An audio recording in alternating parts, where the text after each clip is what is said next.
Minnesota Senate Commerce and Consumer Protection Committee. It's March 30th, 2023, and it is 12:40 p.m. Only and first item on the agenda is Senate File 2744, and I will move to the table.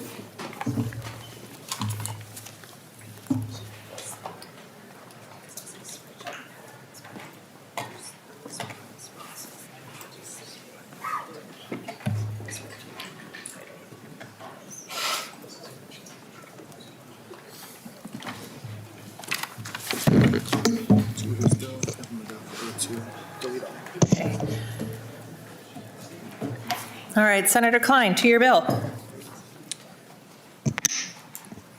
Thank you, Chair Seeberger. Just some opening comments about the committee this year. So this will be our Finance Omnibus bill, and I'm grateful to the committee for hearing it today, grateful to the testifiers for coming forward. This has been an extraordinary experience. I thank the committee, first of all, for your grace and giving me some room as a first-time chair and gavel, and I think it's just been an exceptional experience. I'm really grateful to our staff, and I'm going to call them out. Council Nolan Hodala, Fiscal Analyst Hannah Grunwald-Noldner, our research staff Amanda Peterson, and Linnea Michelson. Very grateful to my CA Bill Lunzer and my CLA Tyler Klein. Those are the guys that made this all work, and we couldn't do any of this without him. Really grateful to the members on this committee. This year I'm sincere when I say I've really never been on a committee that was so thoughtful, so nonpartisan, worked in the spirit of trying to make things better for Minnesotans. Even when we firmly disagreed about what that direction was, I think we were respectful and authentic with our work. So lastly, I want to thank Chair Dames for his mentorship throughout all this. I'm sure it was not easy watching me hold the gavel some days, but you've been very generous, so appreciate your work. So with that, we have Senate File 2744, and I would like to offer the A2 amendment, Madam Chair. Senator Klein offers the A2 amendment. To your amendment. Madam Chair, this is a delete everything amendment, and once adopted as an author's amendment, I think you will have fiscal staff walk through it. All those in favor of the A2 author's amendment signify by saying aye. Aye. Any opposed? All right, the motion prevails and the amendment is adopted.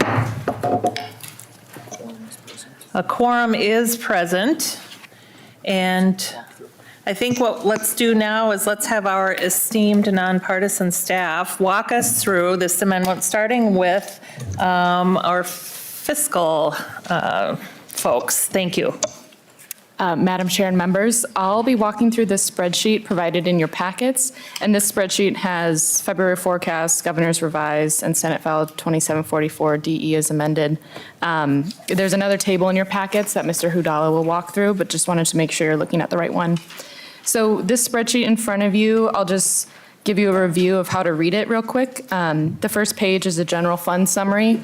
There are other funds shown in this spreadsheet, but the general fund is just provided as a summary up top, so you can see the increases. Looking on line 22, you can see that the Commerce Committee budget is increased by $10 million in the first biennium fiscal year 24-25 and $10 million in the tails fiscal year 26-27. And then on line 28, you can see once the premium security account transfers are taken into account, the $10 million increase in fiscal year 24-25 remains the same, and in the tails, it's a savings of $265.775 million. And then I'll begin walking through the spreadsheet, but just to give you a quick overview, this is showing the February forecast, the governor's revised budget, and then any of the changes in Senate File 2744 as amended will be highlighted. So we'll begin on the second page. Beginning with the Department of Commerce, we'll walk through the changes in the financial institutions division. So on line 43, in fiscal year 24-25, maintain current service levels is increased by $382,000, and then in the tails is increased by $502,000. On line 44, for student loan advocate, receives a $394,000 appropriation in the first biennium and $394,000 in the tails. On line 49, under the Special Revenue Fund, there's a Money Transmission Modernization Act with an expenditure of $12,000 in the first year. Moving on to Administrative Services under Commerce, on line 66, there's a $498,000 appropriation in fiscal year 24-25 that's ongoing into the tails for the Senior Safe Fraud Prevention Program staffing. On line 67, for increasing maintain current service levels, there's an appropriation increase of $807,000 in the first biennium and $1 million in the tails. On line 66, for the Prescription Drug Affordability Act, there's an appropriation of $1.1 million in fiscal year 24-25 and an ongoing amount of $1 million in the tails. On line 69, for Exodus lending grants, there's a one-time appropriation of $500,000 in fiscal year 24-25. On line 70, for a intermediate blends of gasoline and biofuel report, there's an annual appropriation of $12,000 or $24,000 over the biennium ongoing. So I'll go to page 3. Under the Enforcement and Market Assurance Division of Commerce, on line 90, there's an increase of $62,000 for body-worn cameras in the first biennium and an ongoing amount of $42,000 in the tails. On line 91, there's another maintain current service levels appropriation for this division of $601,000 in fiscal year 24-25 and $802,000 in the tails. On line 93, there's an appropriation of $100,000 one time of that amount in fiscal year 2025, and in the tails, there's an ongoing amount of $175,000 a year or $35,000 over the biennium for the Mental Health Parity and Substance Abuse Accountability Office. And then on line 98, there's a maintain current service levels increase for the Workers' Compensation Fraud Protection Fund. And that's a $21,000 increase in the first biennium and $28,000 in the tails. Then under telecommunications, on line 117, there's a maintain current service levels increase of $116,000 in the first biennium and $156,000 in the tails. Moving on to page 4. Under the Insurance Division at Commerce, on line 145, maintain current service levels receives appropriation of $587,000 in fiscal year 24-25 and $784,000 in the tails. For standardized plans, there's a ongoing appropriation of $272,000 in the first biennium ongoing into the tails. On line 147, for the free primary care study for Minnesotans, this receives a one-time appropriation of $636,000 in fiscal year 24-25.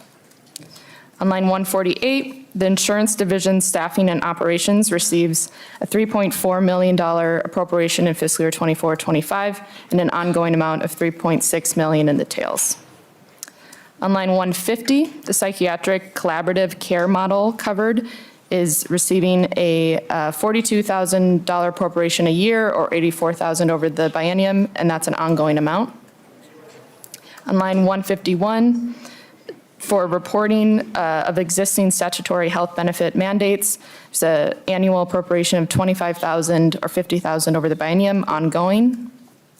On line 155, it's an increase to the Workers' Compensation Fund for maintaining current service levels of $60,000 in the first biennium and $80,000 in the tails.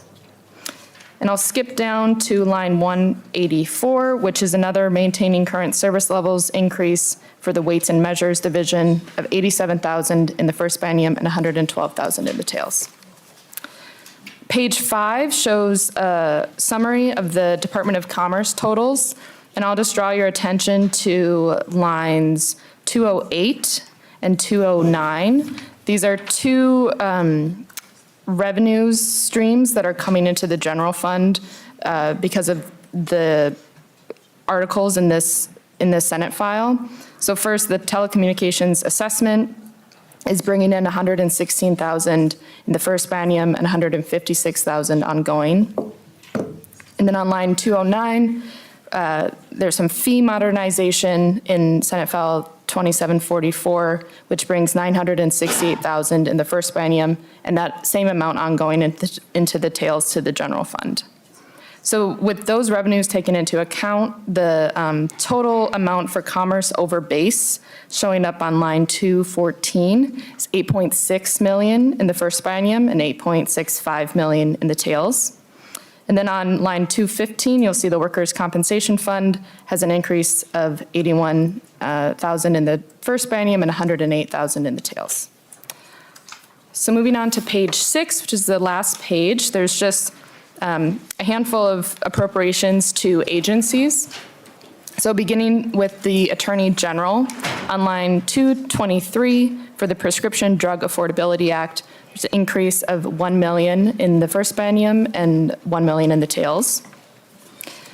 On line 224 for the Minnesota Age Appropriate Design Code Act, there's $284,000 increase in the first biennium and that same amount in the tails ongoing. And the Attorney General also has some revenue coming into the general fund on line 231. The Prescription Drug Affordability Act is bringing in $146,000 in the first biennium and the same amount in the tails. So with the revenue taken into account on line 235, the general fund increase over base is $1.2 million in the first biennium and $1.2 in the tails. And the special revenue line is taking into account some revenue from the Minnesota Age Appropriate Design Code Act. The Health Department beginning on line 241 has an appropriation for the Prescription Drug Affordability Act of $120,000 in the first biennium and $102,000 in the tails. On line 242, the report on existing statutory health benefit mandates. The Health Department's receiving $10,000 in the first biennium and $10,000 ongoing. On line 247, there's a blank amount for the Department of Human Services for the clinician-administered drugs. This is language that's included in the Senate file, but there's no cost associated with it, and that's the original bill is Senate File 482. Then finally, the Education Department on line 252, there's a general fund one-time appropriation of $100,000 in the first year. And this essentially is netted to zero once the revenue is taken into account. As you'll see on line 259, there's $100,000 coming into the general fund in the first year. So just bringing you back to the first page, everything that we just walked through is reflected on this summary page showing the totals for each agency, the revenues for each agency, and how that balances out once revenues and transfers are taken into account. So I'll end there, and if members have any questions, I'm happy to answer them. Otherwise, I'll turn it over to Mr. Hudala. Thank you, Ms. Noldner. Any questions on the fiscal piece? Yes, Senator Zach Duckworth. Thank you, Chair Judy. Just a quick question, if that's okay. Regarding line 22, net general fund with revenues, could you just do me a favor and explain for me in layman's terms what that means and how it impacts the target? Thank you. Ms. Noldner. Madam Chair and members, Senator Duckworth, line 22 is basically this line and line 28 are showing the totals to match what the targets were for this committee. So line 22 is showing that in both the 24-25 biennium and the tails, the $10 million is over base. And then once the premium security account transfer is taken into account, that is the target amount on line 28. So the targets had two lines for commerce, one without the premium security transfer and one with, just so members can see that that's being reflected in this bill. That's why those two lines are shown. Madam Chair, if I may have a follow-up. Go ahead. Thank you. Do those two lines essentially mean, is the committee proposing to spend more than the target, but then make up for that difference by increasing some fees in the bill? Is that what's kind of reflected by net general fund with revenues? I just want to make sure I understand how we're approaching the expenditures and revenues of the target. Mr. Holder? Madam Chair and members, the line line 28 is meeting target.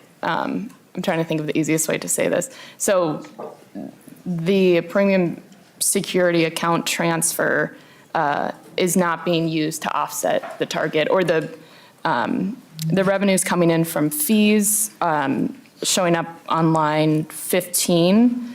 That's, I guess, helping meet target. You could see it that way. Senator Yeah. Duckworth? Thank you, Madam Chair. The spending goes over target. However, with the additional revenue collected by increased fees, it's offsetting that and bringing it back down. Okay, got it. Thank you very much. I appreciate that. Any other questions on the fiscal piece? All right, seeing none, I will turn to Mr. Hudala to explain the bill.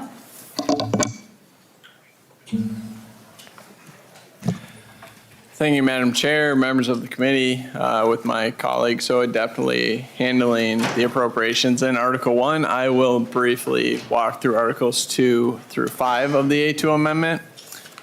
These articles incorporate 10 different bills, each of which has already been heard by this committee. The amendment further retains a substantial portion of the underlying bill, that bill being Senate File 2744, which is the governor's budget bill. Before I continue, I'll note that there should be a summary chart in each member packet, that chart being titled Commerce and Consumer Protection Committee Budget Bill. That chart contains similar information to what I'll be presenting right now. However, I want to provide it just so that you can reference it throughout the hearing today. And of course, I'd be happy to answer any questions afterwards that any members might have. The only bill which has components that cross multiple articles of this amendment is the underlying Senate File 2744. As a result, I'm going to address its provisions separately at the end of this walkthrough, just for convenience. I will otherwise discuss the bills in the order in which the bill's first section appears in each of the respective articles. And as a final preliminary note, there is one section of this A2 amendment that was not in a bill or the underlying bill, but rather that represents Department of Commerce language. Fortunately, that language constitutes Section 1 of Article 2, so I'll be able to turn to that immediately. So if you turn to Article 2, which begins on page 10 of the A2 amendment and relates to insurance policy, you'll first find that singular section, which I just referenced. That one section amends a statute relating to fees in Minnesota's chapter on general insurance powers. Specifically, this language increases various non-examination fees in the insurance space, and those fees must be paid to the Commissioner of Commerce for deposit in the general fund, including fees imposed on certain regulated entities. For example, for filing an annual statement, certificate of authority filings, general fees relating to policies of life insurance companies, as well as annual renewal of a surplus lines insurer license. The remainder of the bills comprising Article 2 are as follows. You'll note the majority of the language of this amendment is contained in Article 2, and the remaining 3 articles, which will be discussed later, each only contain the provisions of one separate bill in addition to language from 2744. So the first bill represented in Article 2 is Senator Gustafson's Senate File 2485. That can be found in sections 2, 25, and 26. What that language does is it modifies health plan coverage requirements for services at psychiatric residential treatment facilities. Those facilities are non-hospital inpatient facilities that generally provide psychiatric services to individuals under the age of 21. Next is Senator Morrison's Senate File 168. That begins on line 12.25 of the A2 amendment. and covers sections 8 to 24 as well as 35 to 36. If you'll recall, this bill prohibits a manufacturer from imposing or causing to be imposed an excessive price increase on the sale of any generic or off-patent drug sold, dispensed, or delivered to any Minnesota consumer. The bill requires the Commissioner of Health to notify the manufacturer, Attorney General, as well as the Board of Pharmacy of any suspected violation of this prohibition. It further establishes the Prescription Drug Affordability Board and Prescription Drug Affordability Advisory Council, which will review the cost of prescription drugs as opposed to the earlier provisions of the bill, which are aimed at generic drugs. Next is Senator Hoffman's Senate File 2382. That can be found in Section 29, which establishes a mental health parity and substance abuse accountability office within the Department of Commerce. This new office is tasked with creating and executing strategies for various state and federal requirements, in particular those related to alcoholism, mental health, and chemical dependency services. One note that I would raise with respect to this bill is that the language in the A2 amendment actually matches the language of the companion House file. That language is very similar to the language of Senate File 2382 as it was introduced, but it does remove a Senate author's amendment that was added in this committee. Section 30 of Article 2 of the amendment refers to Senator Zhang's Senate File 1490. You'll find the appropriations for that bill on lines 7.10 to 7.12. And this bill requires all health plan companies offering health plans that cover alcoholism, mental health, or chemical dependency benefits to provide reimbursement for such benefits delivered through the psychiatric collaborative care model. This bill further sets forth certain billing codes which must be included in the required benefits under this bill. In Section 31 of Article 2, you'll find Senator Murphy's Senate File 120. This bill is also addressed in Sections 37 and 38 of that article. And the provisions set limits on enrollee cost sharing under private sector insurance, medical assistance, and Minnesota Care for prescription drugs and related medical supplies prescribed to treat a chronic illness and related medical supplies. Senator Klein's Senate File 482 is found in Section 34, and that section starts on page 11 of the A2 amendment, specifically line 1. This bill prohibits pharmacy benefit managers, also known as PBMs, and health carriers from requiring that a clinician-administered drug or the administration of such a drug be covered as a pharmacy benefit. It also establishes a requirement that enrollees be permitted to obtain such a drug from a provider authorized to administer the drug or a pharmacy. Notably, for purposes of this omnibus bill, the language in this amendment expressly carves out medical assistance and Minnesota Care. This carve-out was not in the latest engrossment of the Senate file. And then the final bill composing Article 2, which again is on insurance policy, is Senator Klein's 1071. That's on Section 39, which requires the Commissioner of Commerce to evaluate existing Minnesota statutory provisions that would constitute a state-required benefit included in Minnesota's Essential Health Benefit Benchmark Plan, as if the statutory provision was offered as a legislative proposal on the date of enactment of this bill. The language in the omnibus bill requires the commissioner to conduct at least one evaluation per year using the process established under existing Minnesota statute. That is as compared with a requirement that was in the prior bill that was heard by this committee, which mandated at least 5 mandate reviews per year. Aside from the underlying bill, which again will be discussed at the end, the only bill included in Article 3, Article 3 beginning on page 45, which relates to financial institutions, is Senator Zhang's Senate File 998. That's on section 49 of Article 3 because the governor's bill actually comprises the first 48 sections of that article. Appropriations relating to this bill can be found on page 2, lines 10 to 12. And this bill creates a student loan advocate provision within the Department of Commerce. Similarly, the only bill included in the amendments Article 4 concerning weights and measures is Senator Kupek's Senate File 1459. That begins on page 18, line 4, and requires gasoline retailers to report their monthly intermediate blend sales to the Department of Commerce.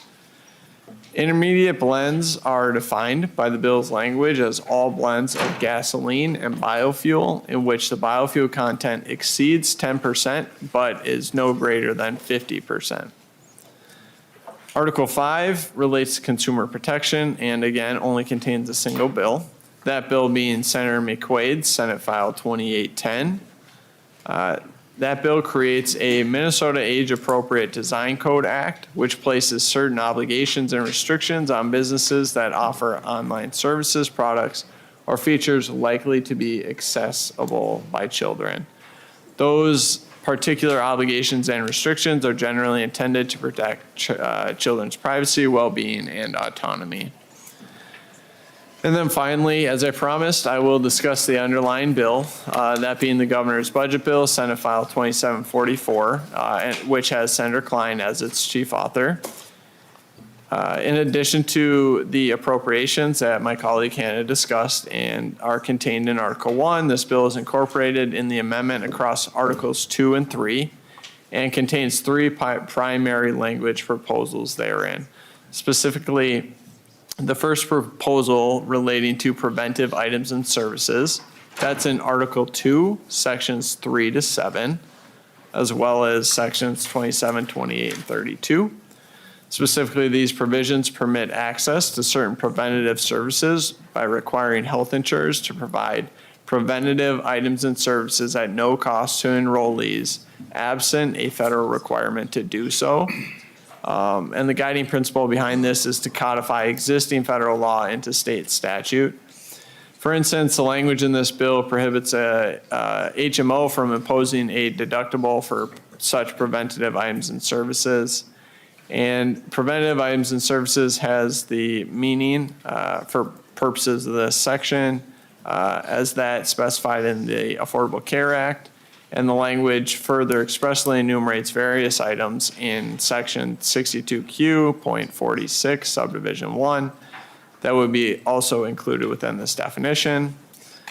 The second proposal in 2744 that's retained in this amendment, it relates to standardized plans. This section requires the Commissioner of Commerce in consultation with the Commissioner of Health to annually determine standard plan parameters. Health plan companies that offer individual plans must therefore ensure that certain health plans conform to such standard plan parameters, and the companies must further label and market such plans as standard plans to aid the plan purchaser in the plan selection process. And then finally, in Article 3, Sections 1 to 48 is the Money Transmission Model Act.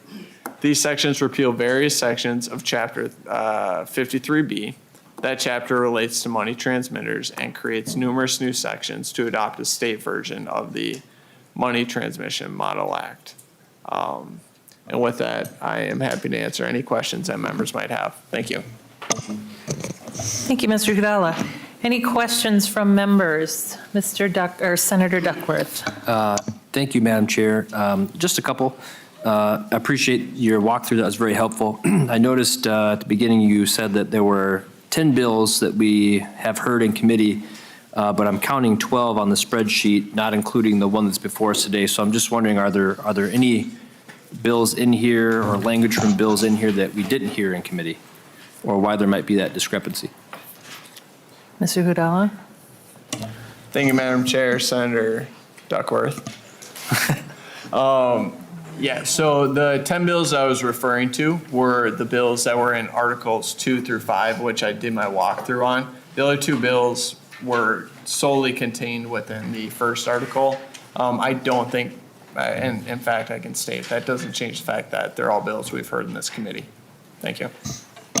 Senator Madam Chair. Duckworth? Thank you, Madam Chair. I appreciate that clarification. And I also do appreciate you acknowledging the change of insurance fees, which sounds like came from the department. I hadn't seen that before, so I appreciate you letting us know where it came from. We might have a question or two about that later. Last but not least, of the bills that came before us in committee, and I apologize because I don't know off the top of my head, and you might not either, but I'm wondering which of the bills in here that we had in committee before we passed or referred to other committees. Do you happen to know that? Thank you, Madam Chair, members of the committee. I do not know that off the top of my head, but I would be happy to pull that information together and pass along if that'd be helpful. Madam Chair, if I may. Senator Duckworth? In the time we're here, if that's possible, and it would be a two-parter, did we refer them? And if we did refer them, were they heard in those specific committees?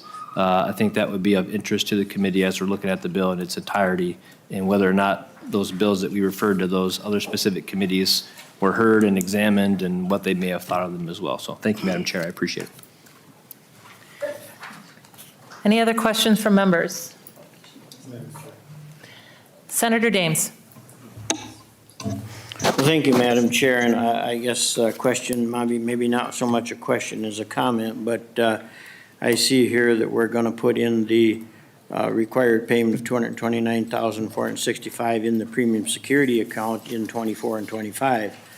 But then the concern comes in 26, we're going to take $275,775,000 back out, so we're going to actually have a reduction of $46 million in the premium security account. And I just want to talk a little about that for a minute, because it appears that there's being a message sent as to what direction this body wants to go. And if we remember what happened back in 2017 when the Affordable Care Act came out, and what happened in Minnesota, and what happened with our individual marketplace, this individual marketplace was salvaged by the reinsurance program.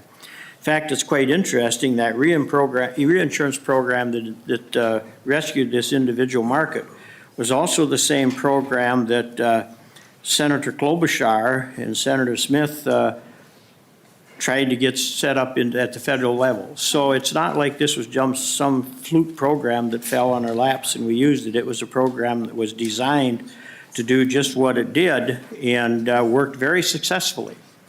So when I see we're taking this money out, I get very concerned, because I think this sends a message that we would like to see reinsurance stop. We did pass reinsurance for 3 more years, and this is a funding to make that continue to happen. I find it interesting, at the end of the 3rd year, beginning of the 4th year, we're going to pull out $275 million. To me, I would assume that that's so that you can put together some type of a platform, either for a single payer or for the extension of Minnesota Care. And that does concern me, because we do not know for sure if either one of those are going to work. And I think we're really making an error here by taking this money out of here. I think we're going to have quite an exposure in that individual market, and it's several thousand people use that process. Several thousand people have used that over the years.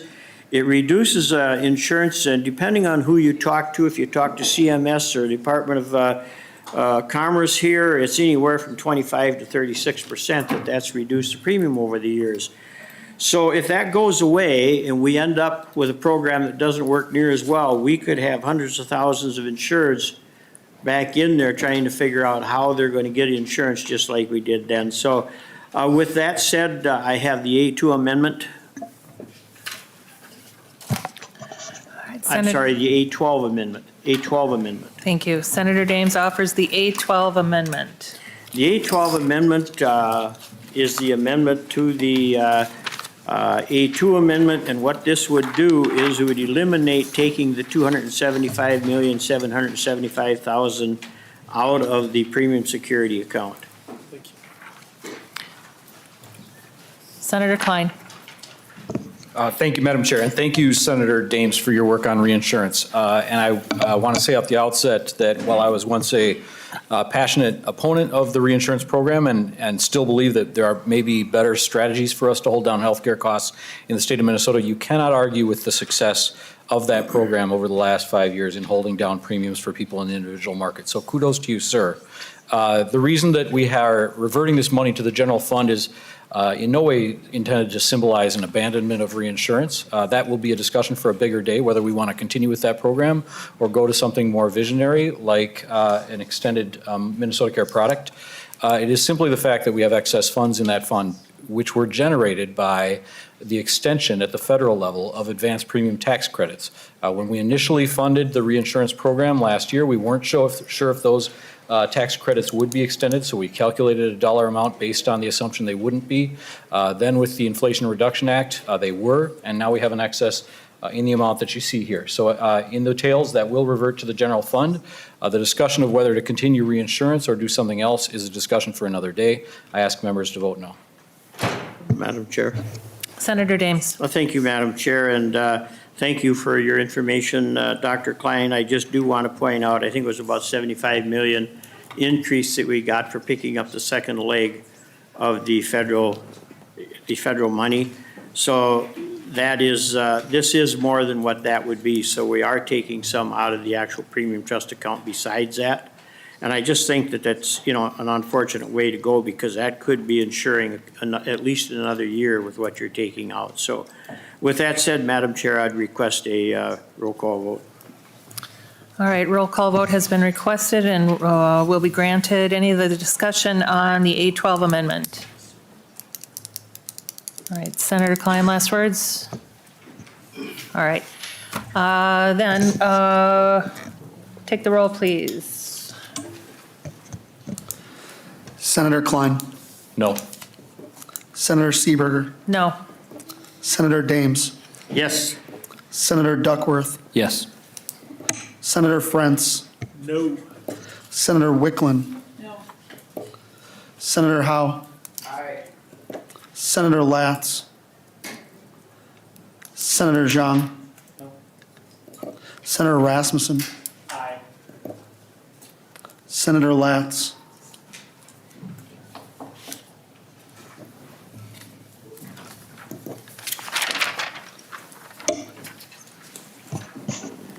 There being 4 yes votes and 5 no votes, the motion does not prevail and the amendment is not adopted. Senator Klein. Well, thank you, Madam Chair.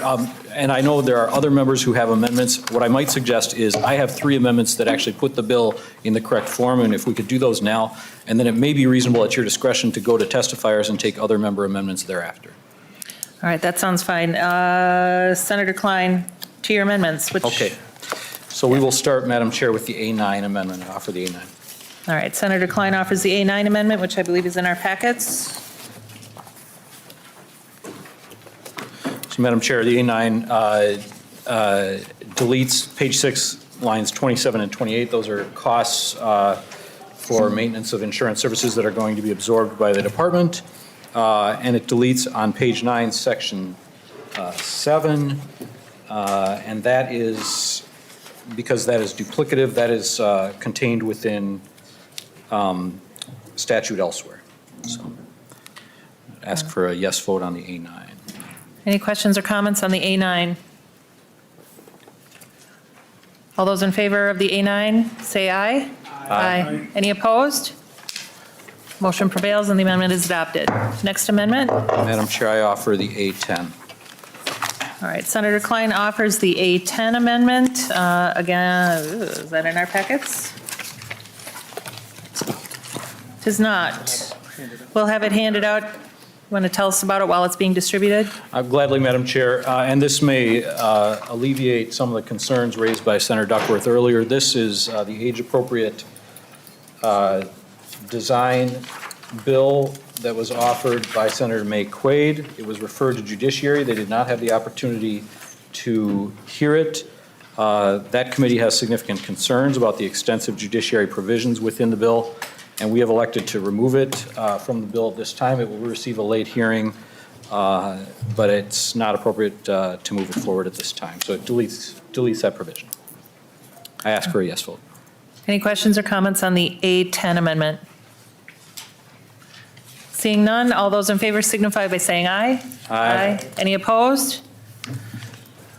Motion prevails and the amendment is adopted. Next amendment? Last one, Madam Chair, the A11, which may not be in members' packets. All right, Senator Klein is offering the A11 amendment, and while it's being distributed, you want to tell us about it, Senator Yes, so Klein? this pertains to Senate File 168 Morrison, the Prescription Drug Affordability Board. In the delete everything amendment, this board had been significantly decreased in size in an effort to sort of hold down the fiscal cost of that board. It was felt by advocates and by the author that these various members on the board were fairly essential to its composition and its role in protecting patient rights. So this adds back those members, but does not add to the fiscal note because these will not be compensated members. So it expands the size of the Prescription Drug Affordability Board, Madam Chair, and I ask for a yes vote. Any questions or comments on the A11? Madam Chair. Senator I just don't Rasmussen. have the amendment Oh. yet, so if you could just give me 10 seconds. Sure, yeah, let's take a little time and read through it.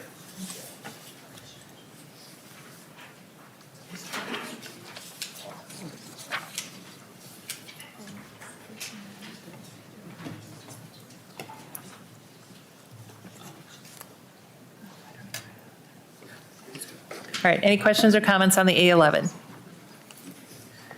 Seeing none, all those in favor signify by saying aye.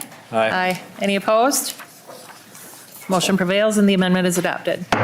All right, so let's open it up for testimony. I believe our first testifier is Commissioner Grace Arnold from the Minnesota Department of Commerce.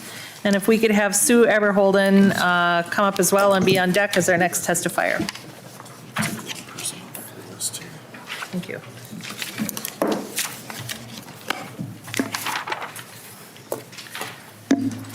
Commissioner Arnold, welcome to the Commerce Committee. Please identify yourself for the record and commence with your testimony. Good afternoon.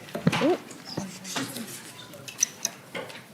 All right, is that better? There we go. Good afternoon, Chair Seeberger, Senator Klein, members. For the record, my name is Grace Arnold, and I'm the Commissioner of the Minnesota Department of Commerce. I'm here today to express my strong support for Senate File 2744, the Commerce Finance Omnibus Bill.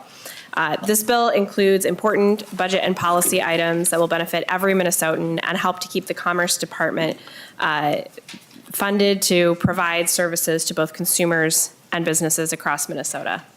I'm glad to see the governor's budget for commerce has been included in this bill and as it will provide critical resources to the insurance, enforcement, external affairs divisions, which will help to ensure a strong and competitive marketplace and better protect Minnesota consumers. I want to highlight a few of the Commerce Department priorities that are included. The first is body-worn cameras for the Commerce Fraud Bureau that will help to provide transparency for that division. Standardized plans will help Minnesotans be able to better compare health insurance coverage. Senior safe fraud prevention will help seniors provide the department resources to help seniors and fight financial fraud for seniors and vulnerable adults. The free primary care study for Minnesotans will look at ways to invest in no-cost, no-barrier primary care so that Minnesotans can ensure that they can get preventive services when they need them. And then staffing and operations will help the department to continue to do the good work that we do in the face of increasing pressures like inflation and IT costs. I want to express my gratitude for also including policy proposals in the bill. The Strengthen Minnesota Homes policy lives in this bill and will help that program to provide homes that are more resilient to changing weather. Tribal governments will be able to negotiate with telecommunications providers to get better rates for their members. And then the suite of mortgage and money transmission improvements will make sure that we have a sound financial system that's well regulated. So in sum, these policy proposals are necessary to continue protecting the public interest through consumer protection, consumer education, assistance to consumers, safety, health, and financial security, and will lower inequities, as well as continuing to serve as helping the department to continue to serve as a trusted resource for consumers and businesses. So for these reasons, I would urge your support. Thank you. Thank you, Commissioner Arnold. Sue Eberholden is our next testifier, and if Ann Leland Clark could come forward to be on deck as our next testifier. Thanks. Ms. Aberholden, could you identify yourself for the record and commence your testimony? Thank you, Madam Chair and members. Sue Abderholden, Executive Director of NAMI Minnesota and Co-Chair of the Mental Health Legislative Network. I think, as we all know, we are facing a mental health crisis, especially among our children, and so I do appreciate several provisions in this bill. First is we strongly support the establishment of the Mental Health and Substance Use Disorder Parity Enforcement Office. Parity is still a dream. It has not been realized. And at a time when we know people face long wait times to access services, we need to make sure that parity is enforced. And we cannot rely just solely on individuals to make those complaints. When you're in the middle of a crisis with your loved one, you don't think, I'll call the Department of Commerce because my insurance won't pay for what I need. And so we think we really need to have staff within the department to enforce this. The second issue is the psychiatric residential treatment facilities. I will say that we have always believed that our health plans were supposed to cover these facilities because they are required to cover residential and hospital, and that's what this is. We have children who are boarding in the emergency room, children who are waiting in beds in the hospitals for this level of care. I would also add that once we have commercial insurance paying for this level of care, we will see more of these facilities built because you need to have a balance of Medicaid and private insurance. So we strongly support this provision. The third is covering preventive services, and I think this is really important because we want to identify mental health issues early. And so by covering depression screenings and suicide screenings, we believe we will increase or decrease the time between identifying someone who's struggling and actual care. And then last, we really support adding collaborative care. At a time when we still are facing shortages in psychiatry, it's important that primary care and psychiatrists work together to make sure that we meet the needs of Minnesotans. So we would urge your support for this bill, particularly these provisions, and we thank the committee for their work. Thank you, Ms. Abderholden. Our next testifier is Ann Leland Clark, and if Elijah Greenseed could approach the testifying table and be ready to testify. Ms. Clark, please identify yourself and commence your testimony. Chair Klein, Chair Seeberger, and members of the committee. My name is Ann Leland Clark. I have the honor and joy of serving as Executive Director of Exodus Lending. As you probably know by now, we're a nonprofit that works directly with Minnesotans experiencing the debt traps caused by payday loans, online installment loans, as well as auto title loans. Thank you for the opportunity to return, and to thank our chief author, Senator Seeberger, and our co-authors, Senator Klein, as well as Senator Latz and Senator Zhang, for including the funding in the Omnibus bill that will allow us to continue to help get people out of vicious debt cycles and grow our resiliency small dollar loan, consumer loan program, and revolving loan fund.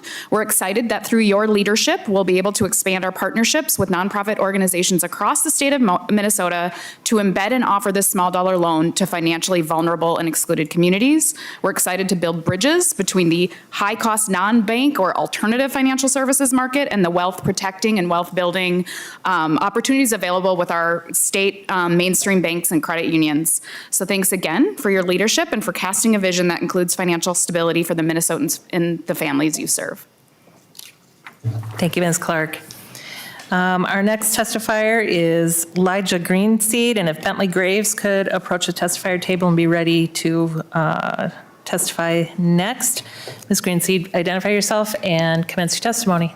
Thank you, Madam Chair and members of the committee. My name is Leah Greenside, and I'm here representing Take Action Minnesota in support of Article 2 of Senate File 2744. Establishing a prescription drug affordability board and stopping price gouging are critical this legislative session. Federal action on prescription drug costs are few and far between. Medicare Part D was established almost 20 years ago, and the drug provisions in the IRA only recently passed and will only lower the cost of some medications for some Medicare patients at some time in the next 5 years. When it comes to key healthcare policy, states have always done the heavy lifting. For example, it took years of grassroots fighting on insulin to get manufacturers to lower costs, and it's only because our state passed the Alex Smith Insulin Act in 2020 that we have guardrails in place to protect diabetics if the insulin companies change their minds and raise prices again. But it isn't just insulin. We all have paid the price of decades of inaction on drug costs. This is why Article 2 is so important. A PDAB will lower prescription drug prices for patients, payers, and providers. Minnesota is well-positioned to establish an effective PDAB and to learn from states that are in the process of implementing boards, despite industry efforts to stall. Lastly, our government has a responsibility to address out-of-control prices of taxpayer-funded drugs. Nearly every medication on the market today comes from decades of publicly funded research. Our tax dollars fund everything from research and development of treatments for rare diseases to COVID vaccines that received over $18 billion in publicly funded R&D and manufacturing. Despite the support for R&D, we still pay high prices of drugs in our public healthcare programs, at the pharmacy, and through our insurance premiums. Meanwhile, pharmaceutical companies are legally allowed to price gouge life-saving medications and spend tens of millions of dollars on lobbying, advertising, and stock buybacks. Minnesotans deserve a better deal. Prescription drugs do not work if people cannot afford them. Thank you. Thank you, Ms. Greenside, and I apologize for mispronouncing your name twice. All right. Next is Bentley Graves, and if Dan Andreessen can come forward and be prepared to testify next. Mr. Graves, please identify yourself, commence your testimony. Thank you, Madam Chair and members. My name is Bentley Graves with the Minnesota Chamber of Commerce. I want to start by thanking Chair Klein and the committee for including a provision in the bill that would, for the first time, apply a process kind of retrospectively looking at the various health insurance mandates that currently sit in statute. As I think we've discussed with this committee before, according to CMS, Minnesota has the second longest list of required coverages in the country. All of them are there to help somebody, but they all come with some costs as well. And we were pleased to partner with Senator Klein and others to get a process going to start to better understand what's there, what the costs are, whether or not everything that's there is still supported by the current practices of medicine, and the extent to which those things have helped improve public health. So we're pleased that that's in here, and we appreciate the work that's been done to move that forward. We do have some concerns with the bill. When it comes to the white bagging provisions that were discussed earlier, we have from the beginning looked for compromise on this issue that would both address patient safety concerns, but still allow for some of the cost containment measures that go along with white bagging. We know those conversations are still going, and we encourage those and appreciate all those on both sides, and the chair and others that have been deeply engaged in those, and we encourage those to continue to find a resolution that does both of those things, and we think that's certainly possible. We do have concerns with the Prescription Drug Affordability Board. The precedent that it sets for the state coming in and setting prices in a competitive market for privately produced products is of significant concern to us. We agree that more can and should be done to restrain the growth of prescription drugs, but this particular approach is one that we have significant concerns about. We also worry a bit about the transfer out of the premium security account, the $275 million. We understand very well the reasons for this, as far as the timing and the deal that was made last year to fund it for 3, but authorize it for 5.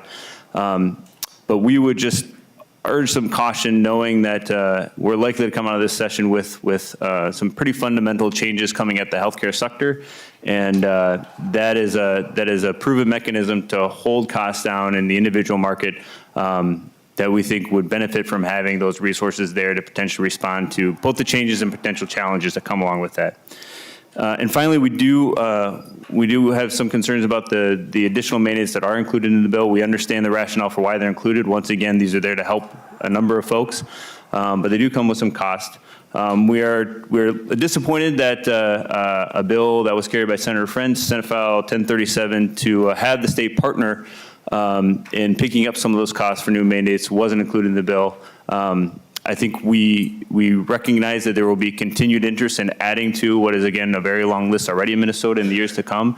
And so while we're disappointed that wasn't in the bill this year, we certainly want to continue to work with certainly Senator Friends and the chair and others to find a way forward on that and ensure that we're not adding to what the folks at SHADAC at the University of Minnesota tell us are some of the highest healthcare costs that Minnesotans bear in the country. So with that, Madam Chair, thank you for the opportunity to testify. Thank you to the chair for his work on this bill. Thanks.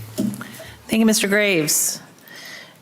Our next testifier is Dan Andreessen, and if Margaret Reynolds could come forward and be prepared to testify after that.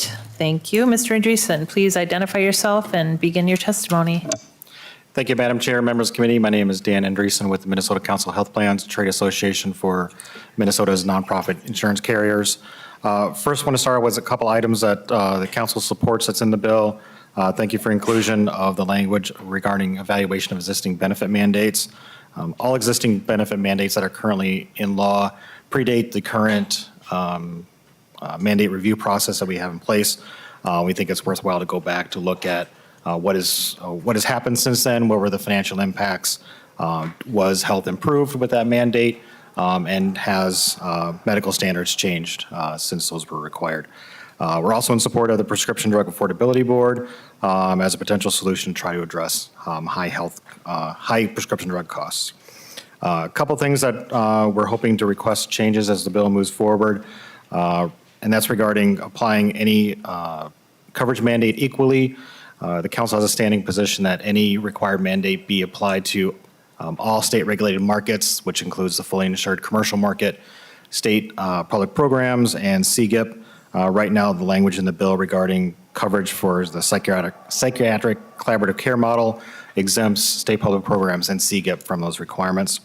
We're also looking for accommodation on changing the effective dates of the benefit mandates. Right now, they're all set to go into effect in 2024. For commercial plans submitting their plans to Commerce for regulation or for approval, we're right now wrapping up our 2024 plans right now. And so we'd like to have those start for the 2025 plan year. We also want to have some conversations about the standardized plan and how that intersects with the guaranteed durability law that's currently in place, which states that all insurers have to continue to offer products even if one person is enrolled in that program. We're happy to keep talking with Senator Klein about that as well as the department, and if there's some flexibility on that, especially if we're going to be changing these plans from year to year, and whether those outdated plans will have to continue to stay on the market. A couple things that we are concerned about, that is the white bagging language that is in the bill. We're continuing to be concerned about limiting an insurer's ability to manage drug costs for enrollees. White bagging is a cost containment tool that we're used to ensure that patients are paying the lowest costs for the drugs that are out there on the market.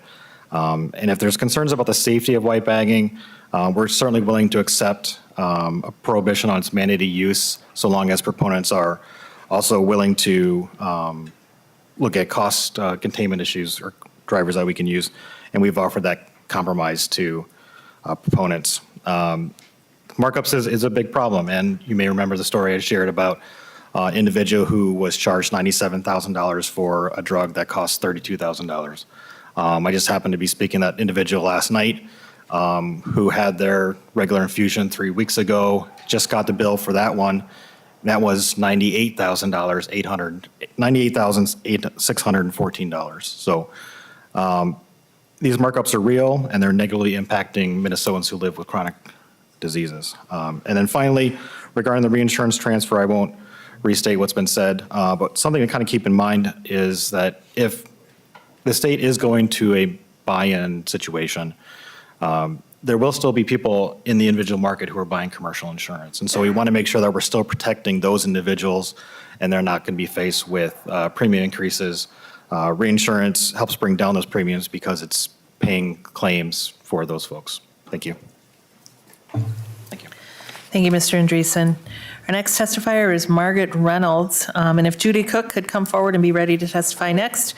Ms. Reynolds, please identify yourself and begin your testimony. Hi, thank you, Chair Seeberger. My name is Margaret Reynolds. I'm with Cigna. I hate to sound like a broken record, but I'm here today to address the white bagging provisions contained in the DE, Section 34 on page 35. Cigna has been engaged with the proponents of the bill trying to work to a compromise.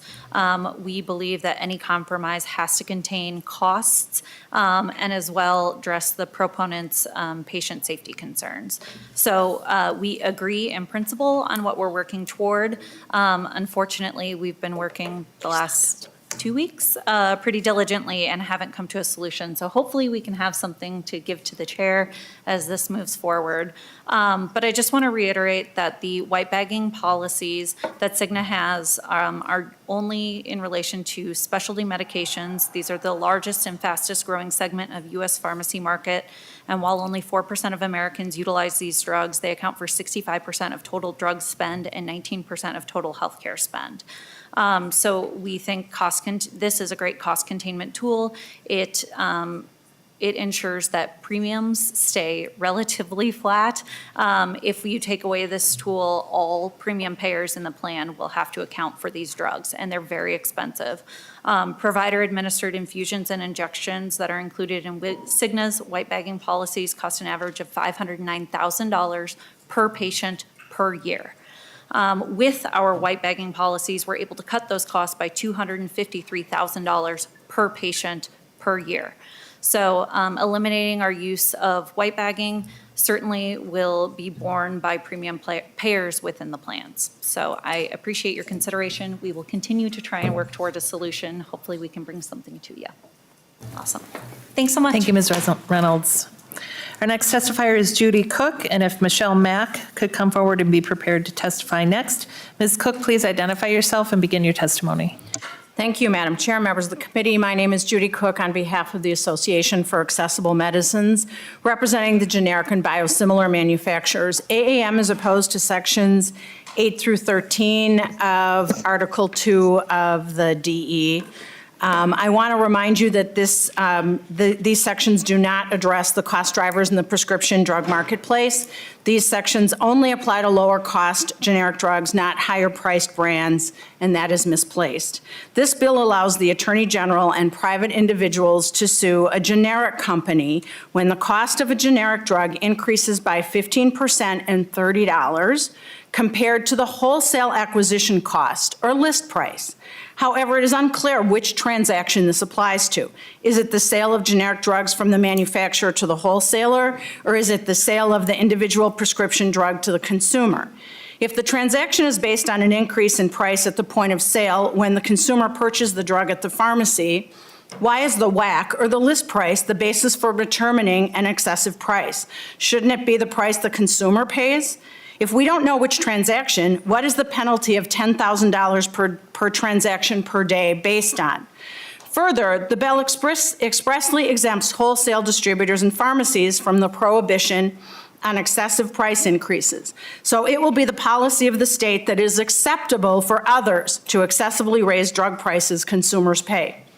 Another troubling section is the language prohibiting a manufacturer from withdrawing a drug for the purpose of avoiding this law. How would the AG know why a product is withdrawn? For example, if a generic manufacturer has an increase in their raw ingredients that would push the price above the threshold contained in the bill, and they therefore, as a cost of doing business and in their regular course of business, decide to stop making the drug. Is that a violation of this law? Also, can the state compel a manufacturer to continue to sell their product here? $500,000 is also a very significant penalty that seems excessive for the violation. In addition, the bill has a 90-day notice requirement that appears to apply to every time a generic manufacturer withdraws a product from the market, which can happen often for generics. Failure to report is also a $500,000 penalty, similarly excessive. A significant question remains whether this bill applies only to transactions occurring in Minnesota, or does it apply to all generic drug transactions nationwide? If it is the former, the bill is singling out the 4 generic manufacturers in Minnesota out of more than 400 generic manufacturers. If it is the latter, a federal court has already found this law unconstitutional. Further, none of the examples used in multiple committee hearings would actually be covered by this law. So the fundamental question is, why does the price gouging language only target generic drugs? It will benefit Minnesotans very little and will likely face a constitutional challenge. Thank you. Thank you, Ms. Cook. Our next testifier is Michelle Mack, and if Buck Humphrey could come forward and be prepared to testify next. Ms. Mack, please identify yourself for the record and begin your testimony. Good afternoon, Chair Seeberger and members of the committee.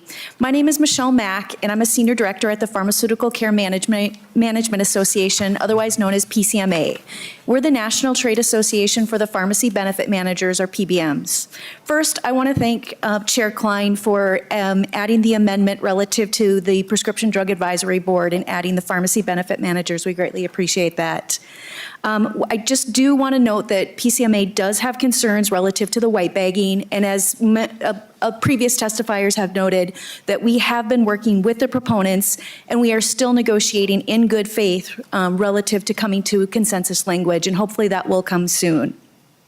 But it really is our goal to have a bill that strikes the right balance between the safe administration of clinician-administered drugs and finding cost containment for purchasers and ultimately patients. So I thank you for your time. Thank you, Ms. Mack. Our next testifier is Buck Humphrey, and if Peter Nelson can come forward and be prepared to testify next. Mr. Humphrey, please identify yourself and begin your testimony. Madam Chair and members of the committee, my name is Buck Humphrey, and I represent the Minnesota Pharmacy Alliance. I'm testifying today on behalf of the White Bagging Choice Coalition that is made up of doctors, pharmacists, infusion centers, and the patients who utilize critical infusion health services throughout Minnesota.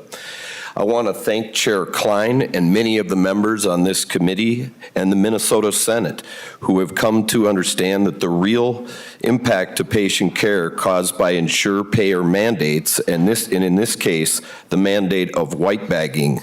Thank you for including SF 482 provisions in the Omnibus Commerce Budget Bill. I want to be very clear why we're here today. Health insurers and their PBMs set and dictate care and price and what we pay for our medications every day for patients and their providers in Minnesota. And they define the reimbursement for our providers, hospitals, and clinics and what they will receive for their health services that they offer and provide for their patients every day. The three big PBMs, Caremark, CVS, Express Scripts, and Minnesota's own Optum Rx control 80% or more of the payer medication marketplace. They set the price of our drugs and the amount they will reimburse for. Make no mistake, we buy our medications and we get the price from the insurers and the payers. White bagging in Minnesota, which is one of these insurer mandates, is predominantly a payer policy that only benefits large PBMs and insurers located mainly outside of Minnesota that manage medications for millions of our citizens through their employer health plan. Mandated white bagging has delayed clinical administration of medications, sometimes for months, with critically in care sometimes just getting some of the worst news of their health life in oncology, critical eye disease, and other complex clinical injection care for patients. White bagging has wasted expensive medications, endangered the pedigree of the drugs being white bagged, and in general has had an acute and gross impact to patient care and the ability of our providers to deliver timely, specialized patient care. You know, you've heard today from the plans that this is about cost. I have never heard of an arrangement within a contractual arrangement between two parties where there is no negotiation, that it is a take it or leave it situation, and that when a patient shows up for their care, they are mandated and told they have to go to a specific specialty pharmacy. That is why we greatly appreciate Chair Klein's work and the language included in SF 2744 DA2, which would prohibit the requirement of insurer PBM white bagging for patients' clinically administered injectable medications. I want to note that the A6 amendment before the committee is not supported by the White Bagging Choice Coalition. White bagging is mandated almost exclusively by insurers owned or affiliated PBMs that manage self-insured plans that in other respects have state preemptions under ERISA, but not in this case. These are the very plans that are currently mandating white bagging and why we are here today. I thank you for your time. We urge you to vote no on the A6 and Thank you for including the rest in your bill. Thank you, Mr. Humphrey. Our final testifier is Peter Nelson. Mr. Nelson, please identify yourself for the record and begin your testimony. Madam Chair, my name is Peter Nelson. I'm a senior policy fellow with Center of the American Experiment, and I was formerly a senior advisor at the Centers for Medicare and Medicaid Services, where I worked on insurance regulation issues like the issues we're discussing here today. And the health policies in this bill clearly recognize the serious problem high healthcare costs pose to the state and to people who depend on the individual health insurance market. Unfortunately, these policies largely rely on a public utility model, which will always hold back the healthcare system from achieving the level of innovation we enjoy and expect from every other major industry. A public utility model basically puts the government in charge of setting and approving all of the key parameters within the healthcare system. I think we all recognize that tightly regulated public utilities do not offer the best customer service, nor are they the models of innovation. We can do better than a public utility model. Instead of a public utility model, Minnesotans would be much better served by a competition-driven model. Policies that advance a competition-driven model would aim to add new incentives to the push health plans, providers, and drug companies to compete to deliver more innovative care and treatment models at a lower cost. You have a comment letter in your packet that provides a fuller critique of each health policy proposed in this bill. And in my critique, I propose several examples of how a competition-driven alternative could better address the same problems. So instead of drug price controls, we should require price transparency to ensure stronger competition on price. Instead of blanket caps on cost sharing, we should create flexibility for health plans to compete to deliver new plan designs that ensure access to drugs without abandoning cost control incentives. And instead of standard plans, we should expand access to web brokers that compete to deliver a better consumer experience through innovative choice architecture tools. And finally, instead of a Minnesota Care public option, which this bill seems to telegraph along with other things that are moving, policies that are moving around here in the past several months, we should instead build off the competitive incentives reinsurance has added to the individual health insurance market. Now, Minnesotans expect more than a public utility approach to address the serious problems in our healthcare system. While there are, of course, trade-offs in any policy decisions, healthcare policy approaches that rely on a competition-driven model offer the best opportunities to maximize the consumer and patient experience in the healthcare system. We can have a healthcare system that simultaneously delivers broader access to higher quality at a lower cost. Other industries achieve all three goals through a competition-driven model. Let's not give up on achieving the same results in healthcare. Thank you for your time. Thank you, Mr. Nelson. Are there any members of the public that wish to testify? Seeing none, I'll open it up for discussion among our members. Senator Rasmussen. Thank you, Madam Chair. I have a series of 3 amendments that I'd like to go through. I would move the A6 amendment, and I'm happy to describe it. Thank you. Senator Rasmussen moves the A6 amendment. Senator Rasmussen, to your amendment. Thank you, Madam Chair. This amendment would make clear that ERISA plans are, that the white bagging bill that we've been discussing today does not apply to ERISA plans. When this bill was originally heard in the committee, I asked the bill author if his intention was to have the white bagging bill apply to ERISA plans, and he answered that that was not his intention. And there seems to be some confusion among stakeholders as to how ERISA plans would be treated. And so the A6 amendment would just clearly state that ERISA plans are not included in the requirements under the white bagging bill. Senator Klein. Thank you, Chair Seeberger, and thank you, Senator Rasmussen. As always, I want to thank you again for sharing your amendments with us in advance so that we can seriously consider them, think about taking them, and develop rebuttals if necessary. It's very gracious. It is correct that when this came before us the first time, you asked if I thought that the white bagging legislation applied to ERISA plans. My understanding at that time was that it did not, that we did not have the authority to regulate ERISA plans. With the prompt of your amendment, I've been doing some research with stakeholders, and it's still not entirely clear to me that we have legal authority to regulate ERISA plans. But I will say this. In the current white bagging environment, ERISA plans, and for the members' benefit, those are the large self-insured groups like 3M and Best Buy and so forth, and some of our union partners. They are the big violators in this white bagging environment. The public plans are not doing it. As we've heard, our nonprofits currently are not doing it, although retain the option to do it in the future. The people who are white bagging are large ERISA plans. And so, members, you've heard in testimony today that the stakeholders on all sides of this white bagging issue continue to work towards compromise language. I continue to foster that and support that. I think there probably is a compromise that can be reached here, Senator Rasmussen, where we address the patient safety concerns and also the price, excessive price increases, which all parties are guilty of, I will say. At this time, I'm going to ask members to vote against this amendment so that this can continue in the form it is. And I think that, again, I would not want to carve out ERISA at this time since they are the ones who are principally white bagging in the state of Minnesota. So I'm asking for a no vote.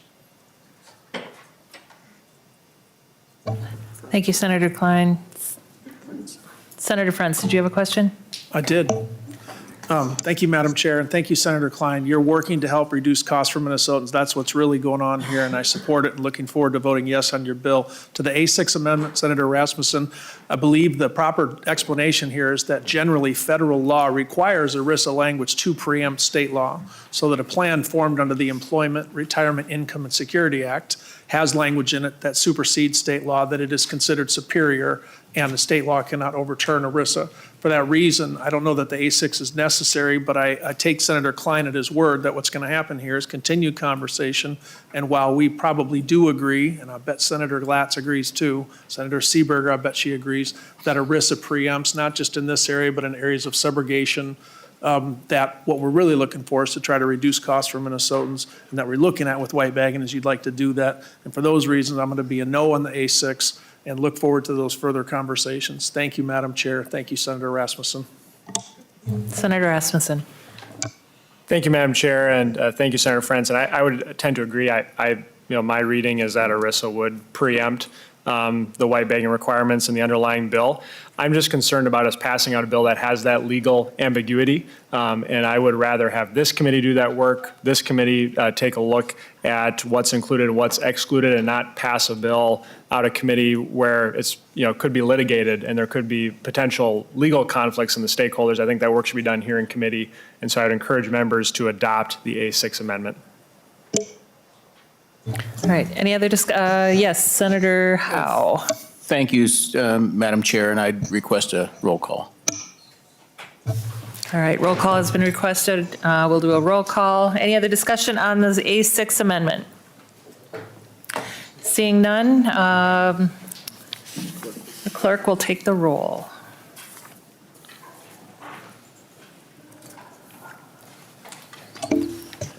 Senator Klein. No. Senator Seeberger. No. Senator Dames. Aye. Senator Duckworth. Yes. Senator Frentz. No. Senator Wickland. No. Senator Howe. Aye. Senator Latz. No. Senator Zhang. Senator Rasmussen. Yes.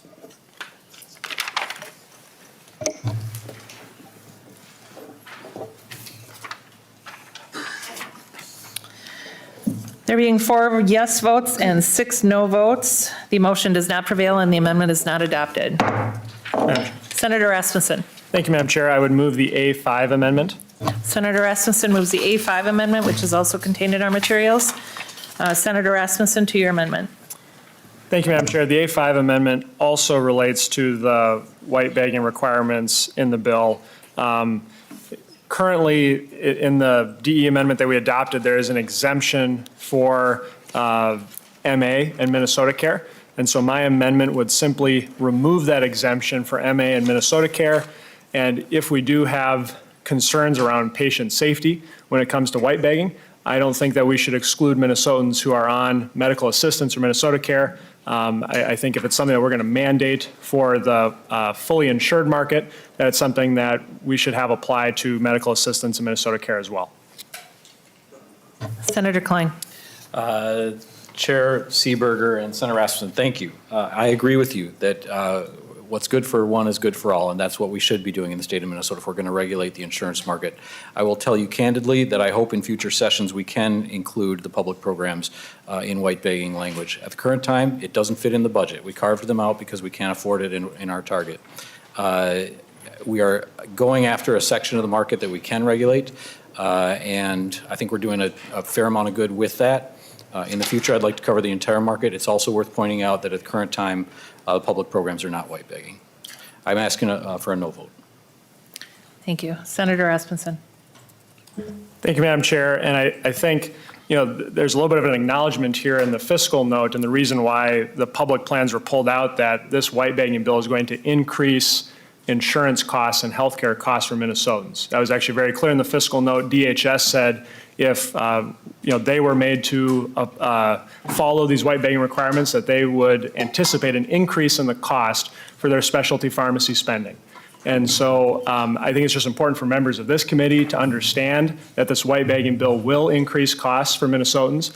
And unfortunately, it's just going to fall on that fully insured market. So individuals who are buying through MNsure, or small businesses who are going through the fully insured market, perhaps, because of the ERISA preemption, large employers will be able to avoid those costs.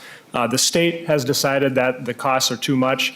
And so I would ask for members to adopt the A5 amendment and make sure that everyone is on the same playing field and we acknowledge the cost of this bill. Any other discussion on the A5 amendment? All right, Senator Daines has requested a roll call, so we will take this vote by roll call. Any other discussion? All right, the clerk will take the roll.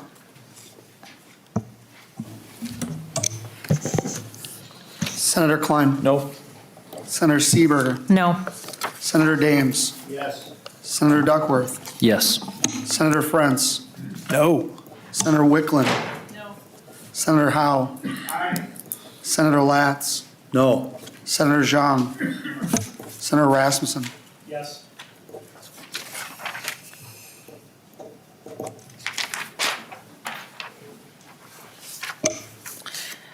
There being 4 yes votes and 6 no votes, the motion does not prevail and the amendment is not adopted. Senator Rasmussen. Thank you, Madam Chair. I would move the A4 amendment, and I'm happy to describe it. Senator Rasmussen moves the A4 to your amendment, Senator. Thank you, Madam Chair. In the DE amendment, there is a new mandate for psychiatric collaborative care models. And in this portion of the bill, there is an exemption, again, for public plans, including medical assistance, Minnesota Care, and CGIP. The A4 amendment would simply remove that exemption. Very similar arguments to be made as to the last amendment. If we're going to require the fully insured market to bear the cost of this mandate, I think we should have all Minnesotans on the same playing field. Senator Klein. Senator Seeberger and Senator Rasmussen. Once again, in philosophy, we fully agree. And all Minnesotans should have access to the same level of care. We're trying to do a margin of good here under the budget target that we have. I wish I could do the full the full amount of good that your amendment would provide, but it would break our fiscal target. I hope to come back in future sessions and adopt your amendment, Senator Rasmussen. At this time, I'm asking for a no vote. Senator Rasmussen. Thank you, Madam Chair. And we started off this session with a $19 billion surplus. And I think if the state of Minnesota can't afford some of these health insurance mandates that are in this bill, we should ask if individuals, if small business owners will be able to afford the increased costs from this mandate. And so it just, again, highlights my concerns with some of these mandates that if we can't, the state of Minnesota can't afford it for the people that are on state plans, can Minnesotans afford the mandates in this bill? So I'd request a yes vote on the A4. Any further discussion on the A4? Senator Howe. Thank you, Madam Chair. I'll ask for a roll call. All right, a roll call has been requested and a roll call will be granted. Seeing no further discussion, the clerk will take the roll on the A4. Senator Klein. Nope. Senator Seeberger. No. Senator Dames. Yes. Senator Duckworth. Yes. Senator Frentz. Senator Wickland. No. Senator Howe. Aye. Senator Latz. No. Senator Zhang, No. Senator Rasmussen, Yes.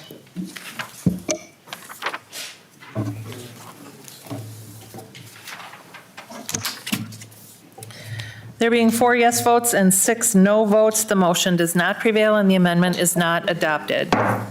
Any further discussion on Senate File 2744 as amended? Senator Rasmussen. Thank you, Madam Chair. And I just wanted to add some overall comments, and we've talked about trying to address the cost of healthcare for Minnesotans. And I'm just worried that this bill today isn't going to do that.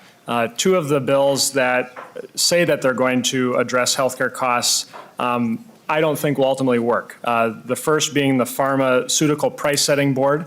As we heard from testimony when this bill was in front of the committee, not a single drug in the United States has successfully brought down the price through one of these price setting boards. It has no track record of success, is likely to end up in legal court, and all we'll have to show for it is some funding that we have here for the Attorney General. I'm very concerned that people might think that this will bring down the price of pharmaceutical drugs, but it actually won't.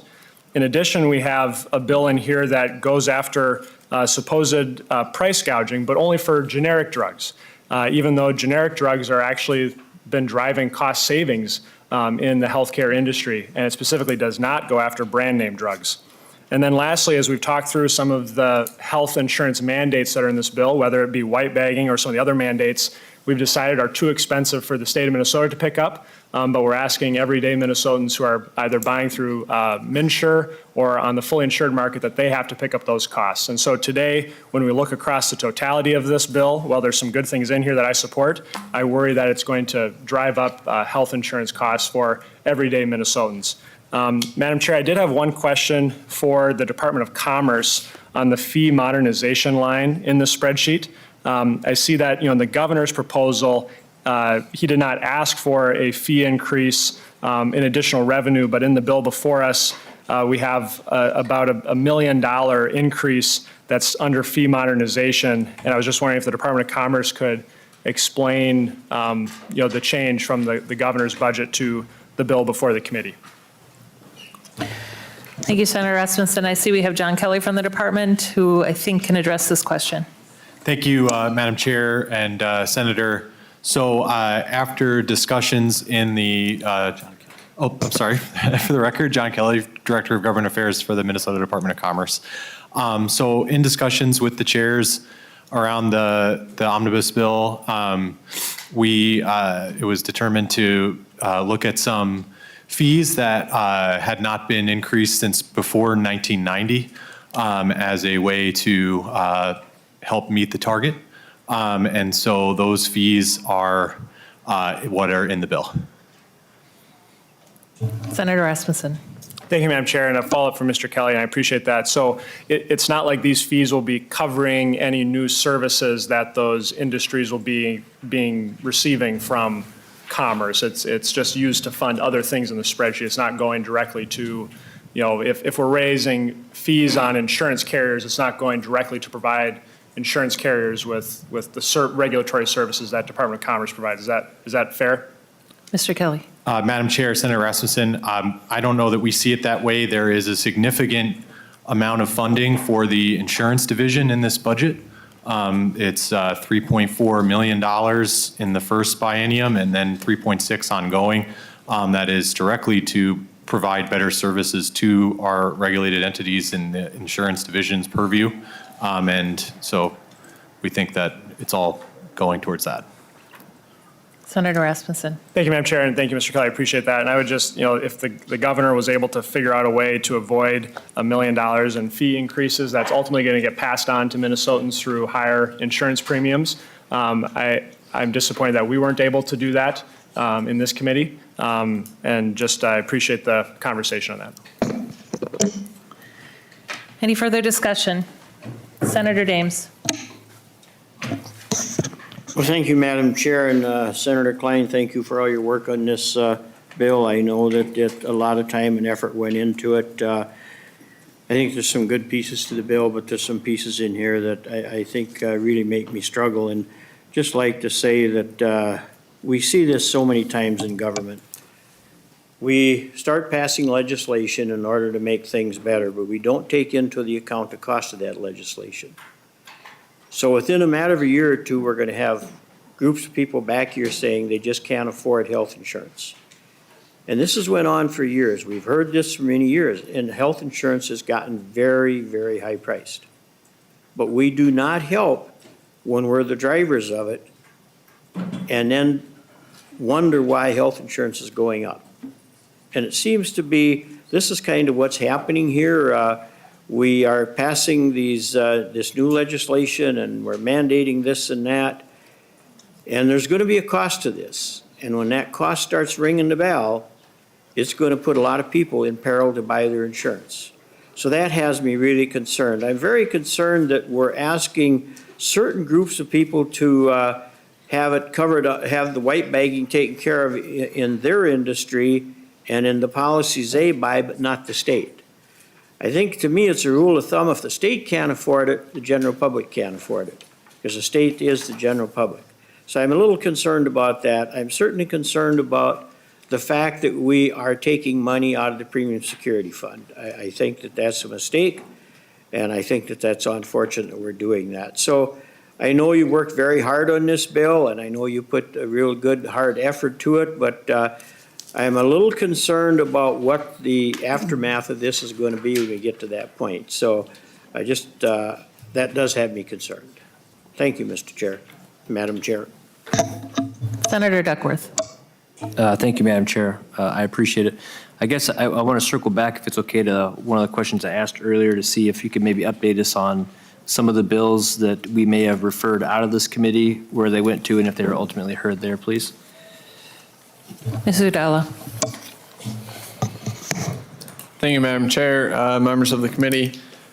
So you're correct. Earlier, I misspoke with respect to one particular bill. Senate File 1490 was actually heard in HHS committee and then referred to Commerce. It's currently staying in our committee's possession, but today is the first time that's being heard.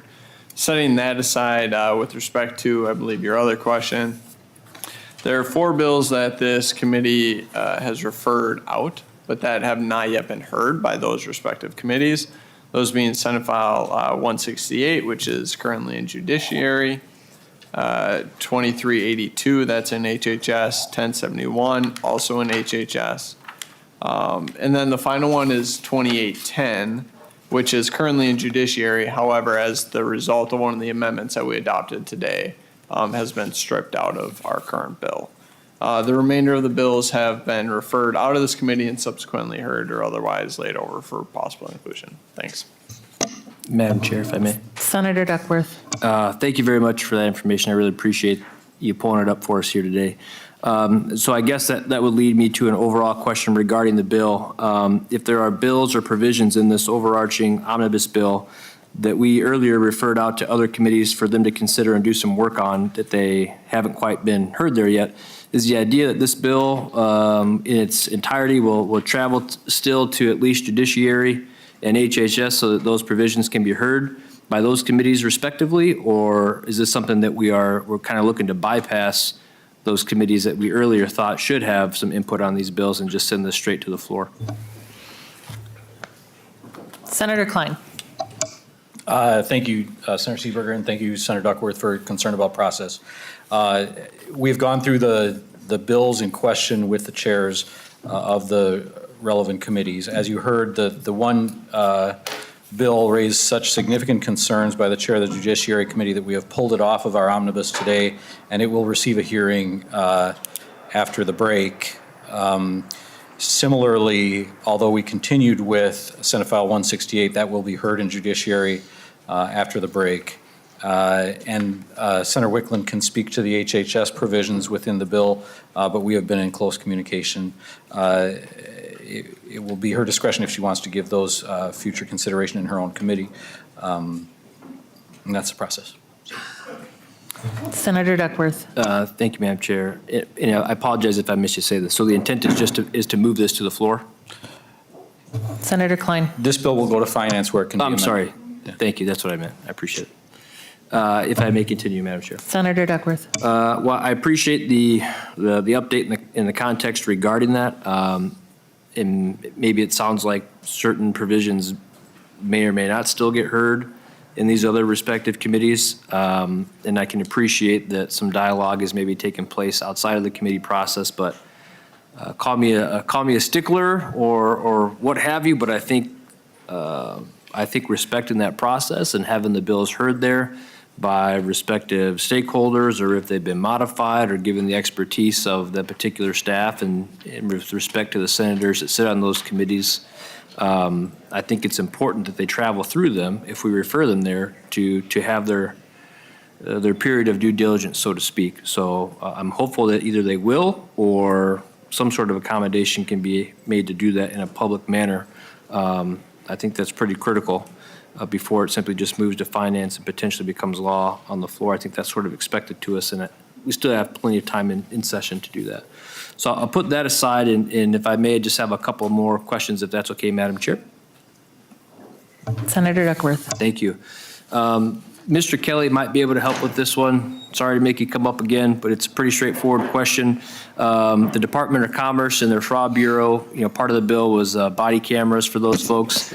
I'm just wondering if, like many other law enforcement folks here in the state, if these folks with the Department of Commerce would have to abide by the data classifications included in Minnesota statute 13.825. And I know I'm putting you on the spot and referencing what's probably a pretty random statute, but long and short of it is the idea that they're going to have to abide by many of the privacy or data requirements that many other law enforcement agencies would have to as well.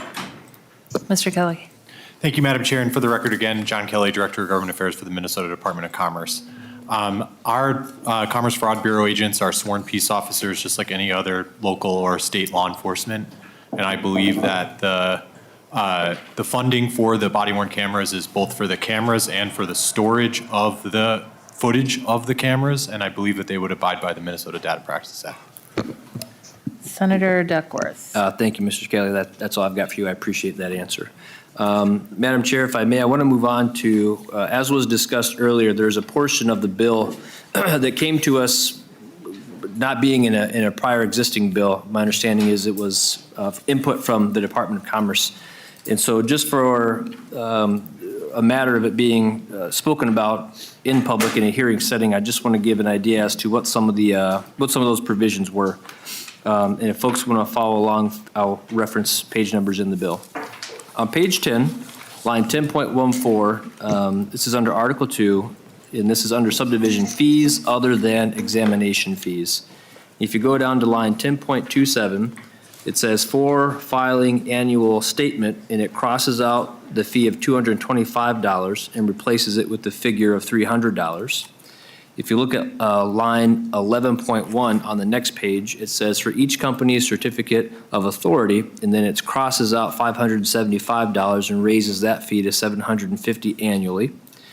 On line 11.8, it talks about for valuing the policies of life insurance companies, scratches out 1 cent and makes it 2 cents per $1,000. And then just below that, it talks about a fee that shall not exceed, and it strikes $13,000 and increases that fee to $26,000 per year.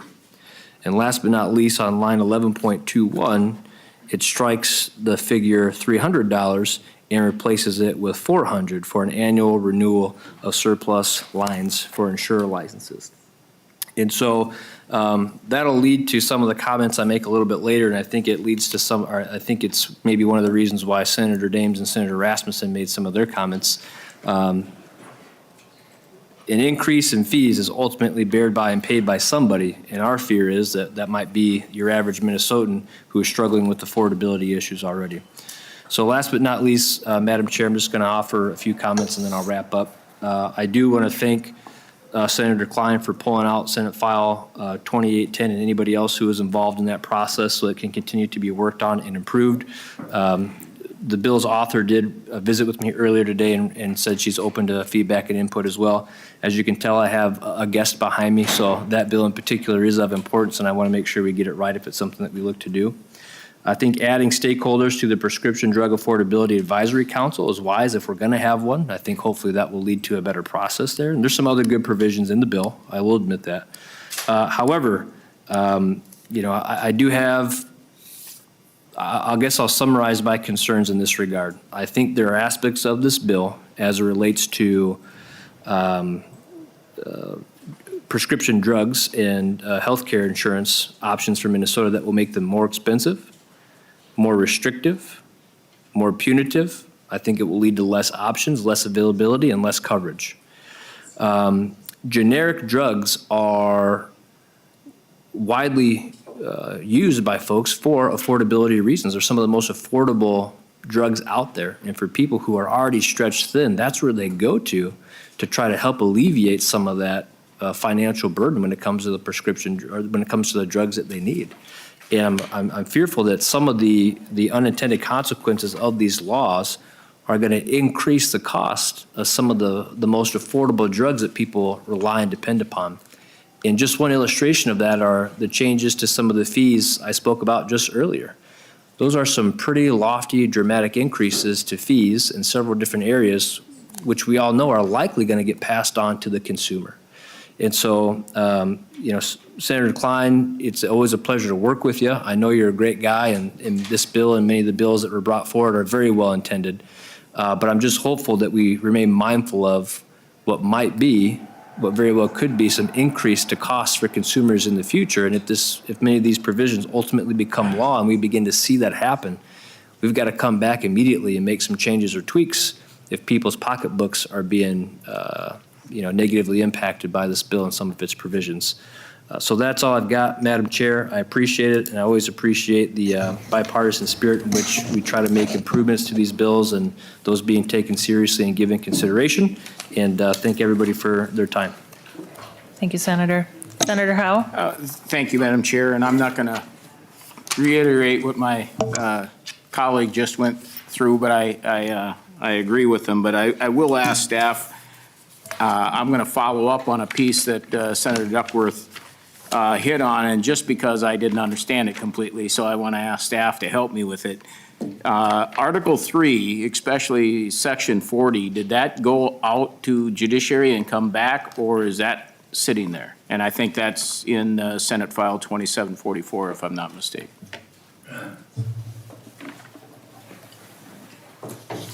Is that you, Mr. Hudala? It's on page 83, Section 40.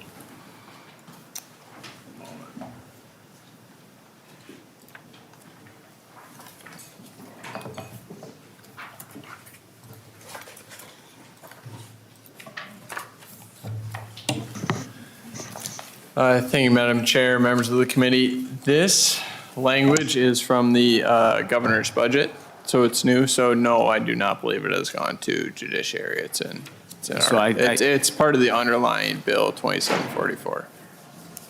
Senator Howe? Thank you, and I think that just raises the same concern that we're adding criminal penalties, and that's not in the jurisdiction of this committee, and it just raises a concern of the path. So that I was just I didn't fully understand the answer for Senator Duckworth, so I just wanted to pinpoint that piece, and I appreciate it. Senator Dames. Thank you, Madam Chair. I just want to continue on that line. You say that it was in the governor's budget, is that correct? Mr. Hudala. Thank you, Madam Chair. Members, yes, that's my understanding. Did the governor's budget ever Senator go to Dames. judiciary? Sorry, Madam Chair. Did that bill ever go to judiciary? Mr. Hudala. Senator Klein. Thank you, Chair Seeberger. Excellent questions. And I think that these provisions within the governor's budget were reviewed with the chair of the Judiciary Committee, and he does plan to hear them in his committee because it contains criminal penalties. Have they? No, they were not heard collectively within the Judiciary Committee to date. Madam Chair? Senator Dames. So my question is, how can we be moving this bill out to finance when this bill needs to go to judiciary? It shows in here that there are new penalties, and Rule 4.7 says that this needs to go to judiciary.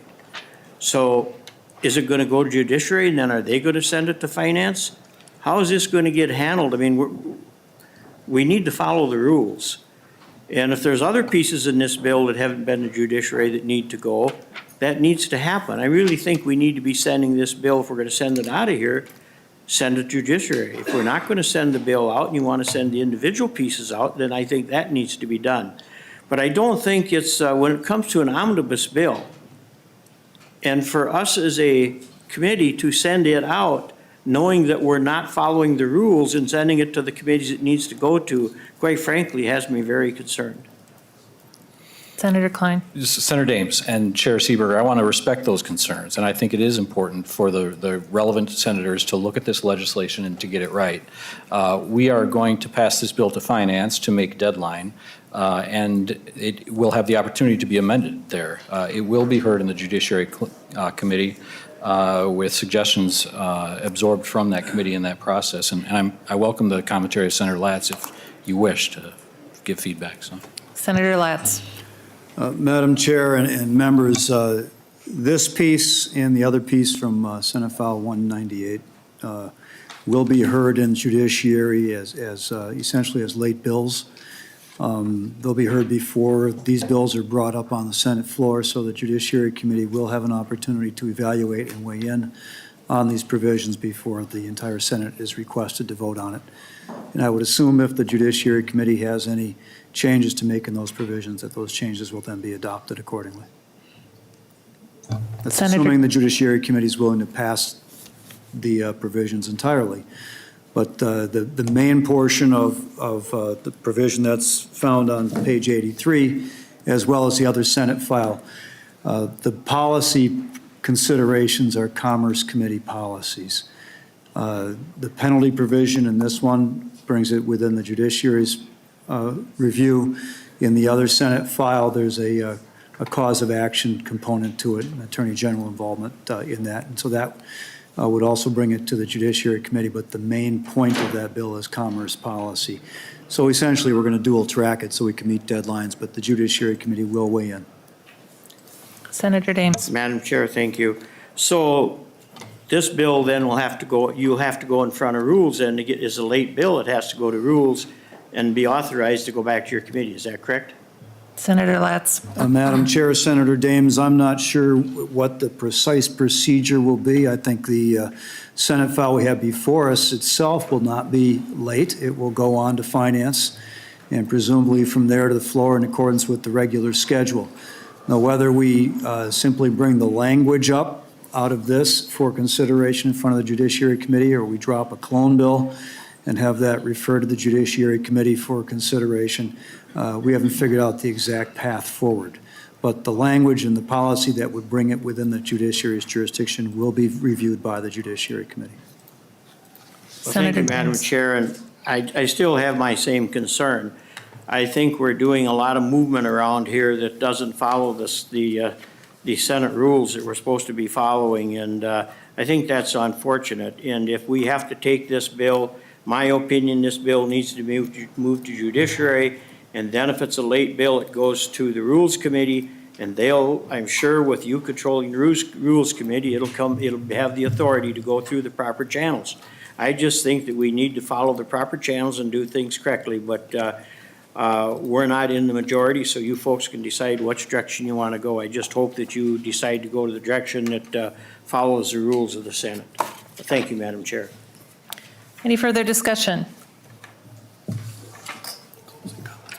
Any closing comments, Senator Klein? Well, thank you so much, Chair and Committee, for the amendments, for the thoughts, for the feedback. I want to comment on a couple things that were brought up in commentary. Concerns about the fees on the insurance industry. These are fees imposed on the insurance industry to sort of fund their self-regulation, fund their regulation, and they haven't been increased since the 1990s. These are marginal increases, and one group you didn't hear up here testifying in opposition was the insurance industry. So, for what it is worth. Generic drugs are supposed to be cheaper alternatives to prescription drugs. Unfortunately, the generic market has been guilty of some of the most flagrant abuses of price gouging. And we all know some of the more notorious stories from the media about that. So it will save Minnesotans money when we are able to regulate that market and oversee it. I take very seriously the concerns of this committee and of Chair Dames in particular, that things we do to try to improve health for Minnesotans entail costs and will lead, in some circumstances, to higher insurance costs and other costs. That is why I included the provision regarding reviewing our 62 existing mandates on the health plans to see if they have any validity, to see if they are cost effective, to see if they are still worth keeping around. I'd like to trim that list down and make it more guided. And as we go forward into future years with omnibus bills, I will continue to try to work with you to find that fine balance between holding costs down in health insurance or in the healthcare industry and providing good health for Minnesotans. I think it's a very difficult balance to achieve. Members, I'm very excited about this bill, and I'm particularly excited about two provisions that I think are overdue and will serve Minnesotans very well. One is the Prescription Drug Affordability Board. Senator Rasmussen alleges that these have not been effective in other states. That is because they are new, and they are finding their feet, and they will be effective. This is the one tool that we can finally do to rein in price gouging and excessive increases by the pharmaceutical industry, which has been guilty of doing that in the past. And Madam Chair, the second provision I would call out is really very worth your consideration is the Mental Health Parity Act, which will finally move us towards treating mental health as the same as physical illness in the state of Minnesota and will benefit Minnesotans. So members, I've heard your concerns. I take them seriously. It's been great working with you, and I ask for your green vote. Senator Klein, would you like to move your bill? Madam Chair, I move that Senate File 2744. 2744 as amended be adopted and moved to the Finance Committee. All right. Senator Klein moves that Senate File 2744 as amended be recommended to pass and referred to the Committee on Finance. All in favor say aye. Aye. Aye. All opposed say no. No. All right, the motion prevails. Senate File 2744 as amended will be sent to the Finance Committee. There being no further business before the committee, we are adjourned.